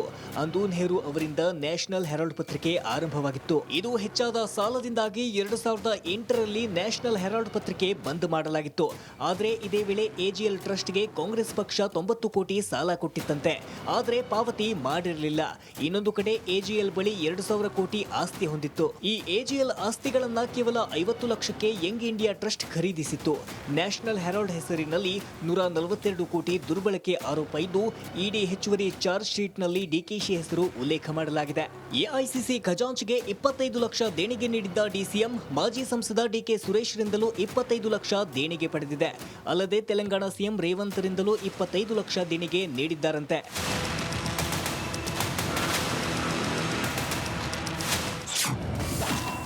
ದೇಣಿಗೆ ನೀಡಿರುವ ಬಗ್ಗೆ ಡಿಕೆಶಿ ಸಮರ್ಥನೆ.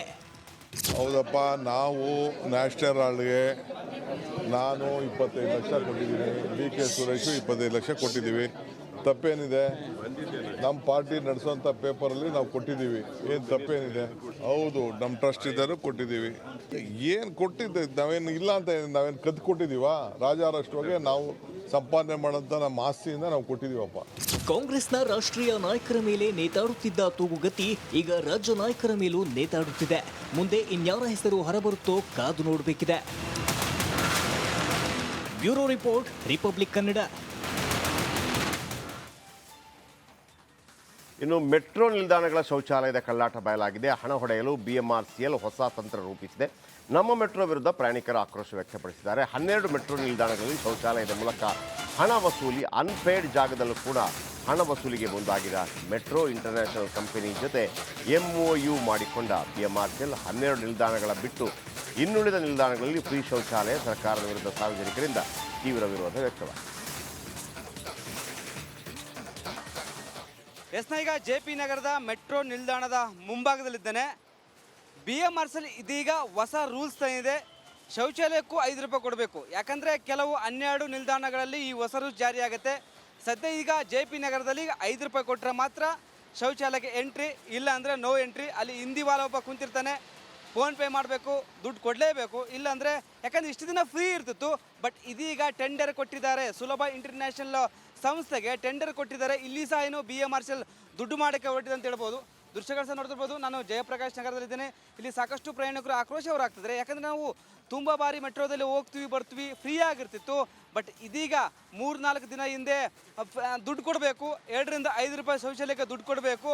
ಒಂದು ಕಡೆ BMRCL ಮೆಟ್ರೋ ದರ ಏರಿಕೆ ಮಾಡಿತ್ತು, ಬಟ್ ಇದೀಗ ಶೌಚಾಲಯಕ್ಕೂ ದುಡ್ಡು ಸಹ ಹೊಡೆಯುವ ಕೆಲಸಕ್ಕೆ ಮುಂದಾಗಿದೆ. ಹೀಗಾಗಿ ಆಕ್ರೋಶ ಕೇಳಿ ಬರ್ತಿದೆ. ಯಾಕಂದರೆ ಸಾಕಷ್ಟು ಪ್ರಯಾಣಿಕರು ಮೆಟ್ರೋಗೆ ಅವಲಂಬಿತರಾಗಿದ್ದಾರೆ.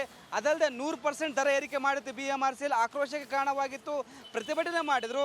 ಇದೀಗ ಶೌಚಾಲಯಕ್ಕೂ ದುಡ್ಡು ಕೊಡಬೇಕು. ಯಾಕಂದರೆ ಸುಮಾರು ಮೆಟ್ರೋ ನಿಲ್ದಾಣಗಳಲ್ಲಿ ಒಳಗಡೆ ಅಂದರೆ ಟೋಕನ್ ಹಾಕಿದ ಮೇಲೆ ಒಳಗಡೆ ಏನೋ ಶೌಚಾಲಯ ಇರುತ್ತೆ, ಅಲ್ಲೆಲ್ಲ ಫ್ರೀ ಇರುತ್ತೆ.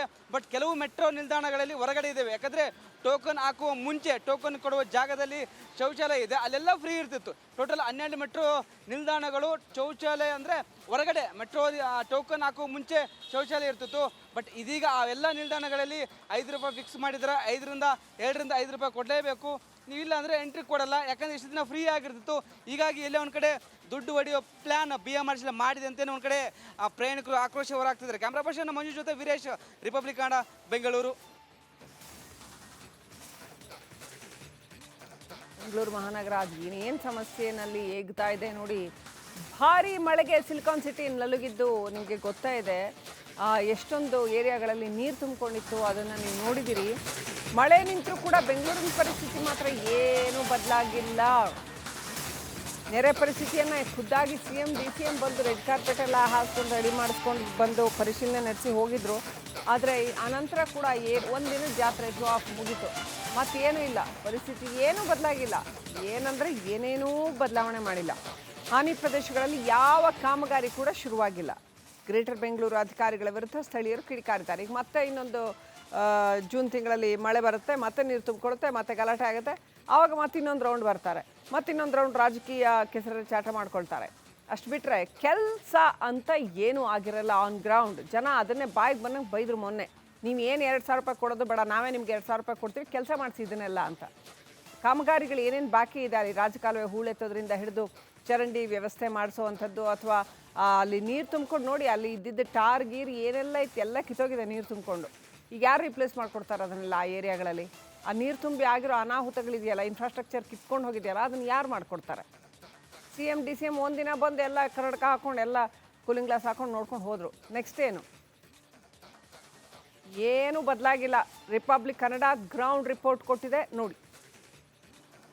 ಮಳೆ ಬಂದು ಕಂಪ್ಲೀಟ್ ಆಗಿ ಮುಳುಗಿ ಹೋಗಿದಂತಹ ಸಾಯಿ ಬಡಾವಣೆ ಪರಿಸ್ಥಿತಿ ಹೇಗಿದೆ?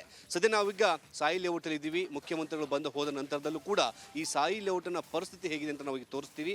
ಈಗಲೂ ಕೂಡ ಸಾಯಿ ಲೇಔಟಲ್ಲಿ ನೀರು ನಿಂತಿರುವಂಥದ್ದು, ಇಲ್ಲಿರುವಂತಹ ಜನ ನಿತ್ಯ ಪರದಾಡುವಂತಹ ಸ್ಥಿತಿ ನಿರ್ಮಾಣವಾಗಿದೆ. ಈ ಲೇಔಟ್ನ 70% ಜನ ಸ್ವಂತ ಮನೆಗಳನ್ನು ಖಾಲಿ ಮಾಡಿಕೊಂಡು ಬೇರೆ ಕಡೆ ಹೋಗಿ ವಾಸ ಮಾಡಿದ್ದಾರೆ. ಈ ಮನೆಯ ಕೆಳಭಾಗದಲ್ಲಿ ನಿಲ್ಲಿಸಿದಂತಹ ಎಲ್ಲ ವಾಹನಗಳು ಕೂಡ ಈಗಲೂ ಕೂಡ ಕೆಟ್ಟು ನಿಂತಿರುವಂಥದ್ದು, ಅವುಗಳನ್ನು ತೆಗೆಯೋಕ್ಕೂ ಕೂಡ ಆಗದಿರುವಂತಹ ಪರಿಸ್ಥಿತಿ ಇದೆ. BBMP ಅಧಿಕಾರಿಗಳು ಸ್ಥಳಕ್ಕೆ ಬಂದು ಇಲ್ಲಿರುವಂತಹ ನೀರನ್ನ ಜೊತೆಗೆ ಹೂಳನ್ನು ತೆಗೆದು ಹಾಕುವಂತಹ ಕೆಲಸ ಮಾಡಬೇಕಾಗಿತ್ತು, ಅದು ಕೂಡ ಮಾಡಿಲ್ಲ. ಈ ಭಾಗಕ್ಕೆ ಸರಿಯಾದಂತಹ ಕುಡಿಯೋ ನೀರು ಇಲ್ಲಿರುವಂತಹ ಕಾರಣಕ್ಕಾಗಿ ಎಲ್ಲರೂ ಕೂಡ ಮನೆಗಳನ್ನು ಖಾಲಿ ಮಾಡಿಕೊಂಡು ಬೇರೆ ಬೇರೆ ಕಡೆ ವಾಸ ಮಾಡುವಂತಹ ಪರಿಸ್ಥಿತಿ ನಿರ್ಮಾಣವಾಗಿದೆ. ಇದರ ಜೊತೆಗೆ ಏನು ಡೆಂಗ್ಯೂಗೆ ಬಲಿಯಾಗುವಂತಹ ಸಾಧ್ಯತೆ ಕೂಡ ಹೆಚ್ಚಾಗ್ತಾ ಇದೆ. ಯಾಕಂದರೆ ಸೊಳ್ಳೆಗಳ ಪ್ರಮಾಣ ಏರಿಕೆ ಆಗಿರುವಂಥದ್ದು. ಈ ಲೇಔಟಿನಾಗೆ ಬರುವಂತಹ ನೀರನ್ನು ಹೊರಹಾಕೋದಕ್ಕೆ ಬೇಕಾದಂಥ ಕಾಮಗಾರಿಯನ್ನು ಈಗಲೂ ಕೂಡ ಆರಂಭ ಮಾಡದೇ ಇರೋದು ಮಳೆಗಾಲದಲ್ಲಿ ಮತ್ತಷ್ಟು ಸಮಸ್ಯೆನ ಉದ್ಭವಿಸುವಂತಹ ಸಾಧ್ಯತೆ ಇದೆ.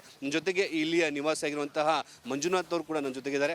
ಸರ್, ಈಗ ಮಳೆ ನಿಂತು ಹೋಗಿದೆ, ಈಗ ಪರಿಸ್ಥಿತಿ ಏನಿದೆ ಸರ್? ಈಗಲೂ ಕೆಟ್ಟ ಪರಿಸ್ಥಿತಿ ಸರ್. ಈಗಾಗಲೇ ನೀವು ನೋಡ್ತಾ ಇದ್ದೀರಾ, ಸಾಕ್ಷಾತ್ ದರ್ಶನ ಆಗ್ತಾ ಇದೆ. ಮಳೆ ಬಂದು ನಿಂತು ಆಗಲೇ ಒಂದು 5-6 ದಿನ ಆಗಿ ಮತ್ತು ನೀರು ಹೊರ ಹಾಕ್ತೀವಿ ಅಂತ ಹೇಳಿದ್ರು. ಒಂದು 2 ಡೇಸ್ ಆಯಿತು. ನೀರು ಹೊರ ಹಾಕಿದ ಮೇಲೆ ಈ ಕಡೆ ಇರ್ತಕ್ಕಂಥ 2 ಅಡ್ಡ ರಸ್ತೆಗಳಲ್ಲಿ ಜನ ಓಡಾಡೋಕ್ಕೆ ಆಗಲ್ಲ, ವೆಹಿಕಲ್ಸ್ ಈಚೆ ತೆಗಿಯೋಕ್ಕಾಗ್ತಾ ಇಲ್ಲ. ನಾವು ಕೂಡ ಮಳೆ ಬಂದಾಗ ಮನೆ ಒಳಗಡೆ ಎಲ್ಲ ನೀರು ಹೊರಟೋಯ್ತು ಸರ್. ಒಂದು 8-9 ವರ್ಷ ಆಯಿತು ಸೆಕೆಂಡ್ ಕ್ಲಾಸಲ್ಲಿರೋದು ನಾನು. ಯಾವತ್ತೂ ನೀರು ಬಂದಿಲ್ಲ. ತುಂಬ ಹೆವಿ ರೈನ್ ಆಯಿತು, ಮತ್ತು ಮಕ್ಕಳೆಲ್ಲ ಇದ್ರಲ್ಲ ಮನೇಲಿ, ತುಂಬ ತೊಂದರೆ ಆಗುತ್ತೆ ಅಂತ ಹೇಳಿ ನಾವು ಮನೆ ಖಾಲಿ ಮಾಡಿಕೊಂಡು ಹೋಗಿ ನಿನ್ನೆ ಮಧ್ಯಾಹ್ನ ಬಂದು ಎಲ್ಲ ಕ್ಲೀನ್ ಮಾಡಿಸಿದ್ವಿ ಸರ್. ಸೊ ಮುಖ್ಯಮಂತ್ರಿಗಳು ಬಂದು ಸ್ಥಳಕ್ಕೆ ಭೇಟಿ ಕೊಟ್ಟು ಇಲ್ಲಿರುವಂತಹ ಸಮಸ್ಯೆಯನ್ನು ಬಗೆಹರಿಸೋದಕ್ಕೆ BBMP ಅಧಿಕಾರಿಗಳಿಗೆ ಸೂಚನೆ ಕೊಟ್ಟರೂ ಸಹ BBMP ಅಧಿಕಾರಿಗಳು ಈ ಲೇಔಟ್ಗೆ ಎಲ್ಲಿಂದ ನೀರು ನುಗ್ತಾ ಇತ್ತು, ಕೇವಲ ಸಾಯಿ ಲೇಔಟ್ ಅಷ್ಟೇ ಅಲ್ಲ, ಅಕ್ಕಪಕ್ಕದ ಲೇಔಟ್ಗಳಿಗೂ ಕೂಡ ಎಲ್ಲಿ ಸಮಸ್ಯೆ ಆಗ್ತಾ ಇತ್ತು ಆ ಜಾಗವನ್ನು ಸರಿಪಡಿಸಬೇಕಾದಂತಹ BBMP ಅಧಿಕಾರಿಗಳು ಇದುವರೆಗೂ ಕೂಡ ಕಾಮಗಾರಿ ಆರಂಭ ಮಾಡದೇ ಇರೋದು ನಿಜಕ್ಕೂ ಕೂಡ ಒಂದು ಖಂಡನೀಯ. ಯಾಕಂದರೆ ಸ್ವತಃ ಮುಖ್ಯಮಂತ್ರಿ ಹೇಳಿದರೆ ಕೇಳಲ್ಲ, ಅಂದರೆ ಜನಸಾಮಾನ್ಯರು ಹೇಳಿದ್ರೆ ಎಲ್ಲಿ ಕೇಳ್ತಾರೆ ಅನ್ನೋ ಒಂದು ಪ್ರಶ್ನೆ ಕೂಡ ಈಗ ಉದ್ಭವವಾಗಿದೆ. ಕ್ಯಾಮರಾ ಪರ್ಸನ್ ಮಂಜುನಾಥ್ ಪಾವಗಡ್ ಜೊತೆಗೆ ಮುತ್ತಪ್ಪ, ರಿಪಬ್ಲಿಕ್ ಕನ್ನಡ, ಬೆಂಗಳೂರು. ಇನ್ನು ಸರ್ಕಾರಿ ಆಸ್ಪತ್ರೆಗಳಲ್ಲಿ ಜನೌಷಧಿ ಕೇಂದ್ರ ಬಂದ್ ವಿವಾದಕ್ಕೆ ಎಡೆಯಾಯಿತು. ರಾಜ್ಯ ಸರ್ಕಾರದ ಆದೇಶ, ಮೋದಿ ಮೇಲೆ ಆಕ್ರೋಶ, ಬಡವರ ಮೇಲೆ ಬರೆ, ಸರ್ಕಾರದ ವಿರುದ್ಧ ಮುಗಿಬಿದ್ದ ಕೇಸರಿ ಪಾಳ್ಯ, ಖಾಸಗಿ ಮೆಡಿಕಲ್ ಸ್ಟೋರ್ ಲಾಬಿಗೆ ಮಣಿತ ಸರ್ಕಾರ. ಹಾವೇರಿ ಜಿಲ್ಲೆಯಲ್ಲಿ ಸರ್ಕಾರದ ವಿರುದ್ಧ ಜನಾಕ್ರೋಶ.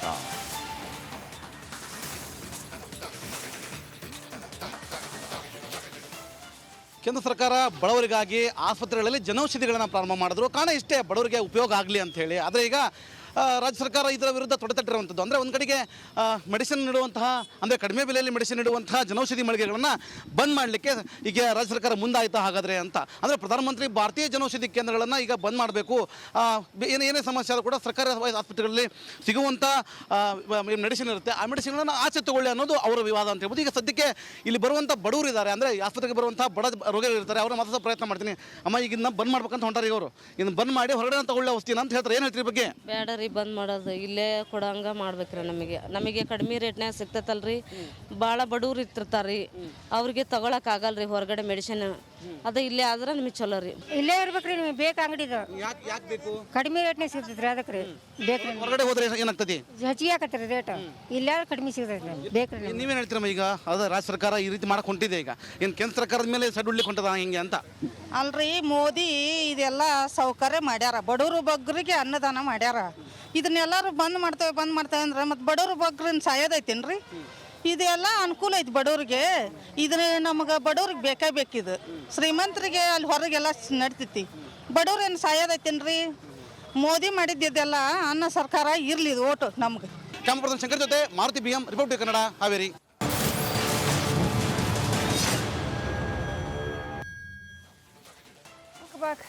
ತಿರುಪತಿ ಮತ್ತೆ ಕೆಟ್ಟ ಕಾರಣಕ್ಕೆ ಸುದ್ದಿಯಲ್ಲಿದೆ. ಏನು ನಡೀತಾ ಇದೆ ತಿರುಪತಿಲಿ ಅನ್ನೋದೇ ಒಂಥರ ಡೌಟು. ಮುಸ್ಲಿಂ ವ್ಯಕ್ತಿಯೋರ್ವ ತಿರುಪತಿಗೆ ಆಗಮಿಸಿ ದೇವಸ್ಥಾನದ ಬಳಿಯಲ್ಲೇ ಅಂದರೆ ಅಲ್ಲಿ ಆವರಣದಲ್ಲೇ ನಮಾಜ್ ಮಾಡಿದ್ದಾನೆ. ಆ ವಿಡಿಯೋ ವೈರಲ್ ಆಗಿದ್ದು ಭಾರಿ ಆಕ್ರೋಶಕ್ಕೆ ಕಾರಣವಾಗಿದೆ. ಅಲ್ಲ, ನಾವೇನು ಇಲ್ಲಿ ಹಿಂದೂಗಳೇನು ನಮ್ಮ ದೇವರಿಗೆ ನೀವು ಬೇರೆ ಥರ ನಮಸ್ಕಾರ ಮಾಡಬೇಡಿ ಅಂತ ಹೇಳಲ್ಲ. ಯಾರು ಬೇಕಾದರೂ ಬಂದು ನಮ್ಮ ದೇವರುಗಳಿಗೆ ನಿಮ್ಮದೇ ಆದ ಶೈಲಿಯಲ್ಲಿ ನಮಸ್ಕಾರ ಮಾಡ್ಬೋದು. ಆದರೆ ಇದು ನನ್ನ ಜಾಗ, ನಾನು ವಕ್ಫ್ ಹೇಳುತ್ತಲ್ಲ, ಹಾಗೆ ನಾನು ನಮಾಜ್ ಮಾಡಿದೆ, ಹಾಗಾಗಿ ಇದು ಎಲ್ಲ ನನ್ನ, ಇದಕ್ಕೆ ಅವಕಾಶ ಇಲ್ಲ ಅಂತ ಅಷ್ಟೇ. ಎನಿವೆ, TTD ದೂರಿನ ಅನ್ವಯ ಪೊಲೀಸರು ನಮಾಜ್ ಮಾಡಿದ ವ್ಯಕ್ತಿಯ ವಿಚಾರಣೆ ನಡೆಸಿದ್ದಾರೆ.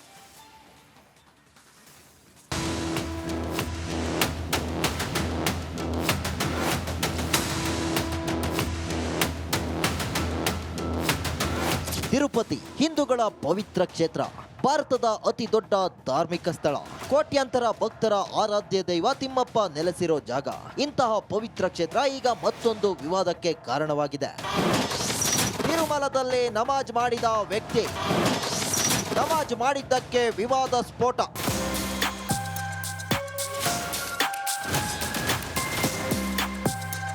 ಹೌದು, ಹಿಂದೂಗಳ ಪವಿತ್ರ ಧಾರ್ಮಿಕ ಯಾತ್ರಾ ತಾಣ ತಿರುಪತಿ ತಿರುಮಲದಲ್ಲಿ ವ್ಯಕ್ತಿಯೋರ್ವ ಸಾರ್ವಜನಿಕವಾಗಿ ನಮಾಜ್ ಮಾಡಿರೋ ವಿಡಿಯೋ ವೈರಲ್ ಆಗುತ್ತಿದೆ. ಗುರುವಾರ ಮಧ್ಯಾಹ್ನ ತಮಿಳುನಾಡು ರಿಜಿಸ್ಟ್ರೇಷನ್ನ TN 83T 6705 ಸಂಖ್ಯೆಯ ಕಾರಿನಲ್ಲಿ ಬಂದ ವ್ಯಕ್ತಿ ತಿರುಮಲದಲ್ಲಿ ನಮಾಜ್ ಮಾಡಿದ್ದಾನೆ. TTD ಸಾಮೂಹಿಕ ವಿವಾಹಗಳು ನಡೆಯುವ ಸ್ಥಳದಲ್ಲಿ ನಮಾಜ್ ಮಾಡಿರುವ ವಿಡಿಯೋ ವೈರಲ್ ಆಗುತ್ತಿದೆ. ಇದು ಭಾರಿ ವಿವಾದಕ್ಕೆ ಕಾರಣವಾಗಿದೆ.